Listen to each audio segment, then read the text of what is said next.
A portion of the transportation hearing that was conducted by the Joint Fiscal Committees of the Legislature regarding the Governor's proposed budget for fiscal year 2016 and 17. The hearing was conducted pursuant to the Article 7, Section 3 of the Constitution and Articles 2 and Section 31 and 32A of the legislative law. Today, the Assembly Ways and Means Committee and the Senate Finance Committee will hear testimony concerning the budget's proposal for the MTA. I will now introduce members from the Assembly, and Senator Young, Chair of the Senate Finance Committee, will introduce members from the Senate. We've been joined by Assemblyman Brennan, Assemblyman Titone, Assemblywoman Rosnick, Assemblyman Otis, Assemblywoman Seawright, and Assemblyman Oaks, who will give us his people. Yes, Assemblyman McDonough and Assemblyman Ra are with us as well. Mr. Cusick just walked. And Assemblyman Cusick is with us. Good morning. Thank you. Good morning. I'm Senator Catherine Young, and we've been joined from the Senate by Senator Kruger, Senator Robach, Senator Hoylman, Senator Squadron, Senator Golden, and Senator Martins. Thank you.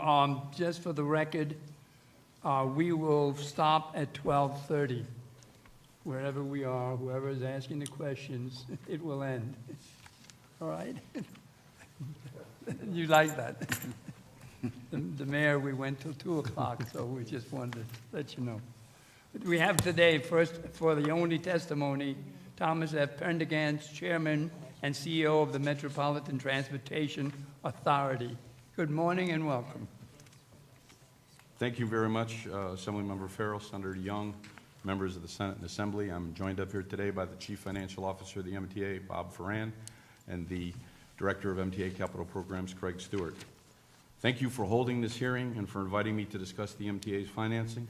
I also would like to personally thank you for postponing the hearing because the original date of January 20th, I was unable to participate due to an illness. I've been back for the last few weeks and I'm feeling fine. First, let me say that we are pleased that for the 5th consecutive year, Governor Cuomo has proposed a state budget that includes a year-to-year increase in our operating funds. However, it's the capital side of our budget and our proposed 2015-19 program that gets most of our attention today. The $26 billion program is the largest investment in MTA's infrastructure history, and the $8.3 billion state share to which Governor Cuomo has committed, including the $1 billion that has already been provided, is also the largest state contribution ever. This essential funding is great news not just for all of those who depend on the MTA's varied services, but for all of New Yorkers who benefit from those services, but also from the employment at the places where they provide goods and services to the MTA. According to a recent study by KPMG, this capital program will create hundreds of thousands of jobs in New York State. And these jobs just aren't in New York City, where we're building the 2nd Avenue subway.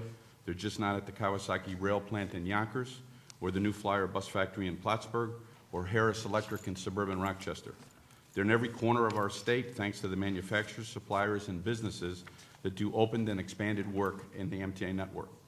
A fully funded capital program will allow the MTA to renew, enhance, and expand its infrastructure across its 5,000 square miles of the network. It will fuel the world's 2nd largest economy, $1.4 trillion economy, second only to Tokyo, and will allow us to maintain and improve our massive asset, a $1 trillion asset. In many public forums, I've tried to tell people, if you ask a child what's the largest number, they'll say a gazillion, and some people can't fathom a trillion, but it goes a million. It takes 11 days to go a million seconds. It takes 22 years to go a billion seconds. It takes 22,000 years to go a trillion seconds. So the size of the MTA asset at $1 trillion helps put in context why we need capital programs that you've been very supportive of in the range of $26 billion. It's something that we could not maintain had we not had the continued support of the legislature. In addition to the state's commitment, the rest of the funding will come from federal and city sources, MTA bonds, and our own efficiencies as we continue the most aggressive cost cutting in the MTA's history. We have implemented savings programs that have reduced our annual operating expenses by more than $1 billion, and we continue to push to get that number to grow. By 2019, our annual savings The difference between what our budgets would have been had we not taken those actions versus where they'll be are expected to exceed $1.8 billion per year. Not one penny of this cost cutting has come from cutting service. Early on in the dire times of 2009, we had to cut service, but we've added those services back, and we've plowed another $125 million into service quality, and service support. When combined with investments captured in our latest financial plan, we'll be adding an additional $200 million in service-related investments. These savings have also helped us put a total of $490 million in 2015 and $415 million a year thereafter into what we call a pay-as-you-go account for our capital program. That means the MTA itself will have generated more than $8 billion, nearly one-third of the funding of the 15 through 19 capital program. In return for the state's historic commitment, the governor has asked, and I'm sure you'll support, us to be able to deliver projects faster, more economically, with better service and experiences for our customers. We're looking to utilize innovative project delivery, such as design-build contracts, that will foster an innovation, collaboration, and teamwork between designers and builders and people who have core competencies that we do not have. This method puts more risk on the contractor, so if there's a delay, the contractor's on the hook, and that's a great incentive to make sure the work gets done on time. Maximizing the efficiency of the capital program work, making the most of every capital dollar we spend, getting in and out as quickly as possible. And that's very important because on a system that operates every day and carries as many people, we want to impact those customers as little as possible. All this is more important than ever because just as the state's commitment to the MTA is the largest ever, so too is our ridership. We recently announced a new modern record. Modern because we only really kept statistics the way we're keeping them now since the end of World War II. We've carried more than 6.2 million customers entered the system one day in October. In 2014, we had 20-some days of over 6 million people. We had over 40-some days in 2014 of over 6 million people on the subway system alone. 49 may not sound like a lot, but there's only 255 work days a year, so that's 1/5 of the work days. We're experiencing more ridership on the subway than the combined populations of Los Angeles and Chicago. And we know those numbers are continuing to increase for a variety of reasons, not the least of which is improvement in employment, but it's probably one of the best ways to get around. At the same time, Long Island and Hudson Valley residents depend more heavily than ever on our regional railroads, not just for commutation to New York and its business districts, but for travel all around the region and for reverse commuting, and for all kinds of reasons, all time of the day, all days of the week. And they too are recording record ridership numbers. The 2015 to 19 capital program will help us accommodate this growing ridership and hopefully exceed our customers' expectations in terms of the level and quality of services we provide. Through this program, we will begin Penn Access, a project that will bring Metro North's New Haven line directly into Penn Station. So much like East Side Access for Long Island is giving another Midtown Manhattan destination, Penn Access will give another destination for the people who utilize the New Haven line, especially those coming from the Bronx. We will introduce new signals, new power supplies, high-tech rail cars and buses that will help us move our growing ridership more quickly. We will continue our enormous progress on the 2nd Avenue subway with the second phase construction to East Harlem beginning in this capital program. And we will complete the vital second track of Long Island's railroad main line and begin work on a third track. Not only will this capital program help us tackle the big picture challenge of surging ridership, it will help us bring our system into the digital age as we work to completely change the customer experience by making our system cleaner, safer, more modern, and customer friendly. For the first time in my career, because I'm a baby boomer, I was born in 1952, we're seeing an ever-increasing number of riderships that aren't baby boomers, they're really millennials, and their expectations for not only the level and quality of service we provide, but the different services, connectivity in the subway, for example, are what they expect to see, not what people from my generation would thought to be a luxury. And so we need to focus on those. And with your support for funding these endeavors, we'll do it faster than ever before. We look forward to working with both your houses and the governor to make the capital program a reality and get started on the work. Chairs Young and Farrell, we appreciate the support you've given and the other leadership in the Assembly and the Senate in the past and your continuing support. Thank you for your time today, and now we'll be happy to answer any questions or comments that you may have on the capital program, our operating budget, or the services we provide. Thank you. Thank you. Thank you very much. First to testify to question, Assemblyman Brennan, and we've been joined by Assemblyman Goldfeder. We've also been joined by Senator Diane Savino. Good morning, Mr. Chairman. How are you? Fine. Good to see you. I want to start by trying to get a status report on the 2010 to 14 capital plan.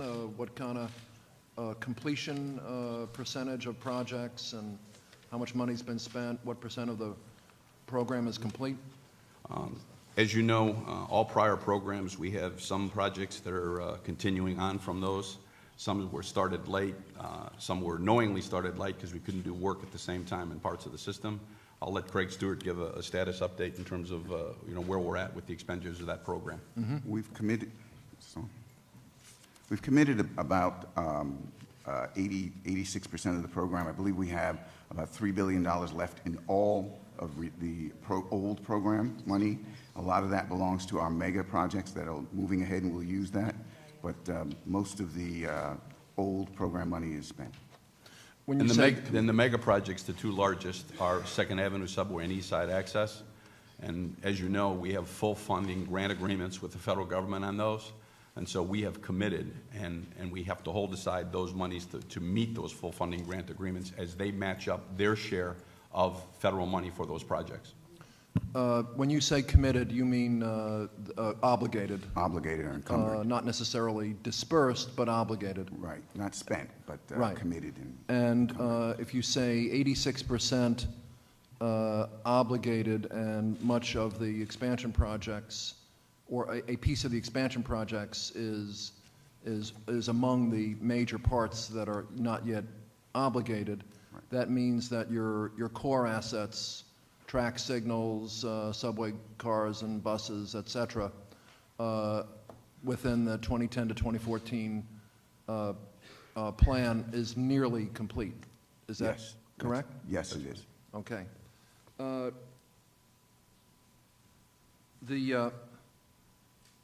The Article 7 bill in the governor's budget that sets forth a scheme for funding the MTA capital plan, I think at first glance, and talking to people and trying to get an understanding of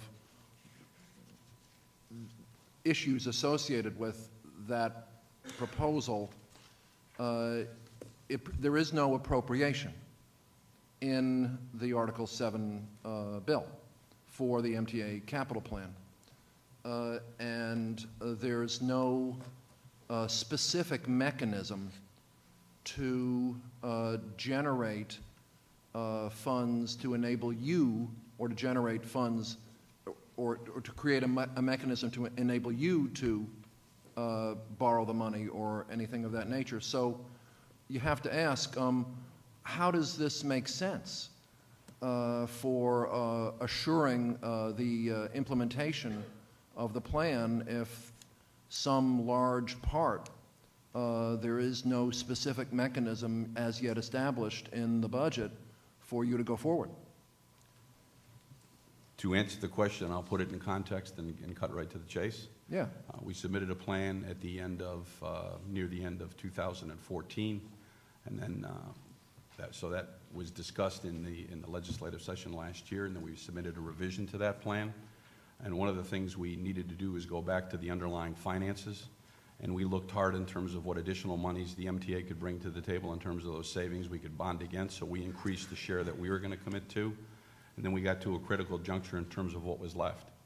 And so there were discussions with the governor and the chamber with respect to how we would divvy up those remaining resources through the two prime stakeholder groups that actually not only derive the benefits of the MTA services, but are funding partners. And so the state was 8.3 and the city was 3.2 originally. And so we started a dialogue with respect to agreement on those numbers. And we've come to an agreement on the 8.3 of the state's commitment and the 2.5 from the city perspective. I've stated this many times about, I've had a long career. I spent the majority of it in the New York area and in the MTA family. And what New York stands out at in relation to any other region in the country is its unbroken tradition through the legislature in cooperation with the executive branch, getting the money necessary for the operating and capital budgets of the MTA. So we have, although we're a year into a program, specificity with respect to who is supposed to deliver the money. What those resources are part of the legislative process, which I'm sure we're starting right now. And I'm confident we'll get them. And that confidence is based on the track record of the legislature in terms of finding them. And so we've been up here in the past. We'll be up here, as you go through this legislative session. And the manner and methods and means you identify the revenue sources, I leave to you, because that's what your charge is, and you have to balance that across health, education, transportation. That's the best way for me to sum it up. Okay. So part of the unappropriated amount that has yet to be determined how this will be funded is 7.3 out of the 8.3 billion from the state. There is $1 billion that was put into last year's budget that the state will provide for the MTA. So and we know that the city of New York has committed 2.6 billion, of which I think it's 2.5. I'm sorry, 2.5. 1.9 is supposed to be bonded in some way, and then another 600 million from some type of value capture. But of this 7.3 billion, you said that you're confident that the legislature will figure out how to create a mechanism to find that $7.3 billion. Isn't there somebody else involved in the mix named Governor Cuomo? Absolutely. I should have stated that. Is there any proposal yet from him about how to fund that $7.3 billion? There's discussions going on. I should have said that, because the legislative process, includes the executive branch. And his leadership has to be right. there. We are very responsible, conscientious people, I can assure you. But I think at some point it would be nice to see a proposal from this person who's the elected leader of the state. He's actually been elected twice already, so hopefully we'll see a $7.3 billion funding mechanism from this person called Governor Cuomo at some point. I mean, if he defaults, we're now 11 months. I'm sorry, a year and almost 15 months into the supposed January 1, 2015 start of your capital plan. We'll have to figure it out if we can't get a proposal from the governor. We'll have to figure out how to fund your plan. And certainly there are proposals out there, but it's just a matter of concern to me. So I will reserve the opportunity to ask further questions at some other time, Mr. Chairman, but I'll let other members go at this time. Thank you very much. We've been joined by Assemblyman Mosley. Senator. Thank you. We've been joined by Senator Martin DeLon. Good morning. I'm glad to hear that you're feeling fine, and thank you so much for working with the legislature and coming in on a special occasion today to testify. We truly appreciate it. I am going to ask a couple of questions, and then I'll defer to my colleagues and then come back at the end. But one of the concerns that's been raised about the executive proposal is that there's a major cost shift included, and that is dealing with utility relocation costs. And under the executive proposal, it calls them savings, but it's $375 million. And the concerns that have been raised is that all of a sudden you're shifting costs to private companies. And ultimately what will happen is that consumers will have to pick up the tab. What this can do is delay broadband infrastructure development across the state, number one. And number two, it would increase the cost for New York wireless consumers, including potentially wireless consumers outside the MTA region. So we've heard a lot of feedback from people across the state regarding this proposal that's included in the budget. So can you provide us with the reasoning behind this proposal to shift utility relocation costs regarding the public utilities? Yes, I believe we're the only public entity that has to pay for utility relocation. The other public entities in New York City do not pay for that relocation. The utilities themselves pay for that. There have been cases where people have piggybacked on our work that we're paying, and they've gotten the benefit of those relocations for free. there's no doubt about it, at the end of the day, the cost of relocation has to be borne by somebody. And in the case of, if it's in the charges that the utility company charges to its customers, it's spread across a broader base. If it's in the case of that we're paying for it, it's spread across basically the fare payers and users of the system. So we're being asked to be treated the same as other public sector entities when it comes to the relocation of utilities, which, and also the level of attention it gets, because even when we pay it, we don't necessarily get the same level of attention in terms of priority. But that's the basic underlying reason of why we're making the ask. Thank you, Chairman. And you talk about users of the system, but is it fair to saddle consumers who are outside the MTA region with these costs? Well, if they're outside the MTA region at large, it's a little bit harder of a sell, but everybody benefits from a healthy transportation network in New York and in the MTA region. Certainly the user of the system, the people who don't use the system but get the benefits because we're taking people off the roads, and then also because of the jobs and the employment that it helps provide and the resources and revenue sources for the state at large. But there's no doubt about it, as you get further away from the region, it's more indirect benefit than direct benefit. I'll acknowledge that. Well, thank you. And, you know, there is concern also about the delaying of broadband access, and again, that affects the entire state. There's so many parts of New York, especially upstate, that are unserved or underserved. So I just want to share with you, there are a lot of concerns. We've been hearing those from across the state, and we'll be taking a closer look at this proposal as we go through the process. So thank you very much. Thank you. Assemblyman Cusick. Thank you, Mr. Chairman. Mr. Chairman, good to see you here today. Thank you. It's a pleasure. I'm gonna just ask some local questions.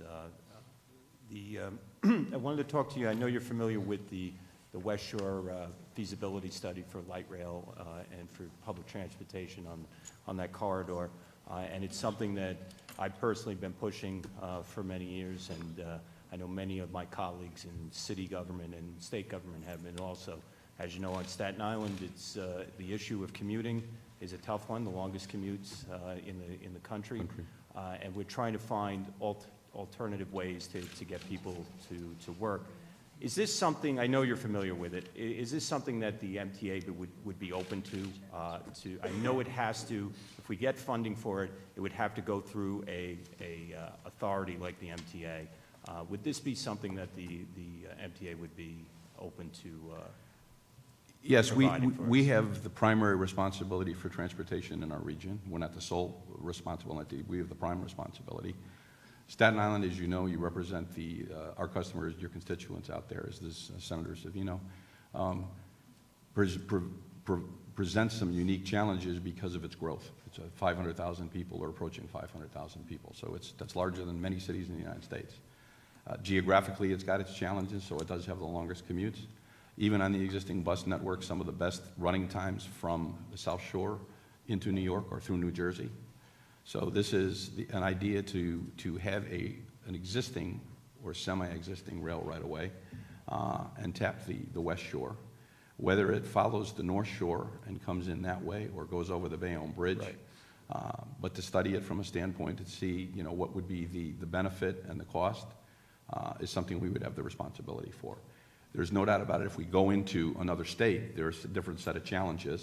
And if we marry up or tie into an existing network that somebody else controls, those are challenges. Right, and that is an understanding that if we have it go over the Bayonne Bridge, that there would be issues that we would have to talk to New Jersey concerning their transit system and what we could do to. But that shouldn't stop us from doing a study. Right, and that's what I wanted to see, because it's something that we are going to push as it gets tougher and tougher in our borough, but also in that region. There are many people who use that corridor who don't live on Staten Island, who live around the region and use it to go to work, and we really, it's good to hear that the MTA would work with us on something like this. Yes. And speaking of buses, I wanted to ask also on the issue of express buses.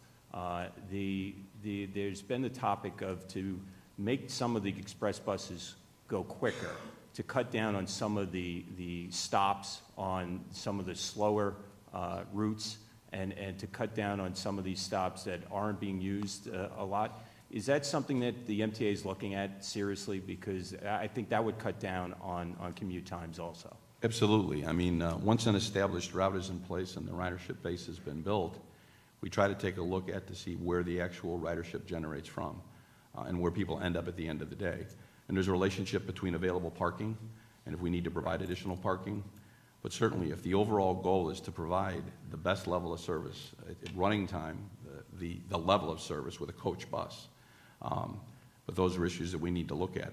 And I mean, I was the general manager of the Staten Island 20 years ago, and it's vastly different today than it was 20 years ago in terms of the demand, in terms of the demographics and the population density. And we actually have to look at bus routes on a more frequent basis because of that. Well, I appreciate that. And on that topic of express buses, park and ride is big on Staten Island. Is MTA looking at having like a large park and ride where it would be one location to park your car, and then from that spot, the MTA would then take the commuters to Manhattan or whatever the route is without any stops? That would be the one park and ride, have a super park and ride? Almost a super express. There have been attempts at it in the past. We had a major facility down at the junction of Richmond Parkway and the West Shore Expressway, and it didn't get utilized to the extent that we thought it would. But we've had other lots that were not only subscribed but oversubscribed. But those are the types of things we need to look at. Because for anybody who has to transfer or use another means of transportation to the public transportation, you try to minimize those and make them as seamless as possible but as comfortable as possible. So those strategies are the ones that we would not only follow, we'd embrace. Great. Thank you. Thank you, Mr. Chairman. Thank you, Mr. Chair. Thank you very much. Our next speaker is Senator Robach, who is chair of the Transportation Committee. Yes, thank you for being here, and let me say I appreciate greatly the amount of people you move every day. It is amazing to see, observe, and I think for people that don't have a vested interest, they would be amazed. I think it's unique to our state in New York City and the surrounding area. I think, for lack of a better term, and to be expeditious here, I think people, for the most part, are embracing the executive's proposal, maybe with some tweaking. You're happy with that number? Yes. I mean, $1 trillion asset over time, where these programs are going to be at least this big and larger. There isn't a region of the country that isn't grappling. They're all grappling with the issue of how do you fund infrastructure expansion as well as renew. But yes, I'm happy with the number because it's not just state of good repair. We're covering the state of good repair needs, but enhance, improve the level and quality of service, and expand because the network, given those ridership numbers, Senator, we do need to expand the network. And in some cases, it's a new line. In other cases, it's communication-based train control. In other cases, it's additional tracks. The second track main line for Ronkonkoma, the main line along Island Railroad, is especially important for the reliability and the level of service. Off of capital and the whole system, how much money comes from the state, how much money comes from the city of New York, and how much money approximately comes from the ridership? In this plan, we're bringing about $8 billion to the table. I think the Fed's about $6 billion. The city has committed $2.5 billion, and the governor that we talked about before is the 8.3. $1 billion is already in, so it's another additional 7.3. So let me ask, and this might not be the right question for you, but I know you understand it very well. So when the governor talks about $26 billion over 5 years, is that state money, total money, or? Total money. What's That's that? total money. Okay. That's total money. That's made up of $8 billion through bond finances that we generate. When we call pay-as-you-go capital, that's fare box revenue and other revenue streams that we have that we can dedicate to debt finance for bonds. And then it's $6 billion from the federal government, and that's an if. It's a strong if, though, because historically they have been that. But it's a new Congress next year, so there's some risk there. And then it's the remaining money is split 8.3 and 2.5 between the state and the city. Okay, thank you. That's helpful. The only other thing I was going to add to is, and as I said earlier, I think we all understand the importance, regardless of where from geographically and what it does for the whole state. But I do think I would continue where Senator Young said, the one part of the plan that I think is very new and different and may set a precedent that may be different is that idea of you no longer being responsible for the moving of utilities. Because usually when you do a construction cost, any place or a project, you factor those things in, even when government has to take it. Though New York is one of the few, we let public entities push the cost already onto the utilities. You've never done that before, right? No, but then again, what will happen in some cases in New York City, other agencies will wait for us to pay for utility relocation and piggyback their work on top of ours. So we're subsidizing them as well. But what we're trying to ask for is what we consider to be a level playing field. We do recognize at the end of the day, someone has to pay that money. I mean, there's nothing for free. So is it the ratepayers? Is it ratepayers spread across a broader base? Is it the fair payers and spread across our base? And that's the question.